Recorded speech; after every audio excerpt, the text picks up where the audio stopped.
আজকে চলে গেছিলাম মেটকাল ফলে। কলকাতার বিবাদীবাগ স্টেশনের মিলেনিয়াম পার্কের ঠিক অপোজিটেই এই হেরিটেজ সাইটটা। ভীষণই ফটোজেনিক এবং অ্যাস্থেটিক। আর আমার এরকম চিরকালই শান্তশিষ্ট জায়গায় ঘুরতে যেতে ভীষণই ভাল লাগে।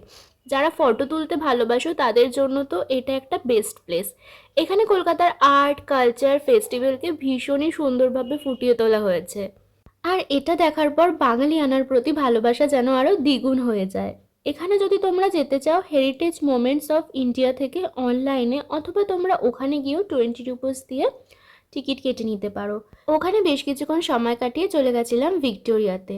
আর এনাকে চিনতে পারছো? ইনি কিন্তু সেই ভাইরাল ফুল বিক্রেতা। তুমি তোমার মন পছন্দ মতো ফুলের একটা বুকে কাস্টমাইজড করে তুমি নিজের থেকে যেইটুখানি দেবে উনি কিন্তু সেইটুকুনিতেই সন্তুষ্ট। সত্যি এখনকার এই লাভ ক্ষতির দিনে এইরকম মানুষও পাওয়া যায়। আর আমাদের এই তিলোত্তমা কলকাতার বুকে ভিক্টোরিয়ার সৌন্দর্য নতুন করে বর্ণনা করার তো আর কিছুই নেই। ভীষণই সুন্দর এর কারুকার্য। এভাবেই কাটলো আমার আজকের দিনটা। তো চলো, টাটা।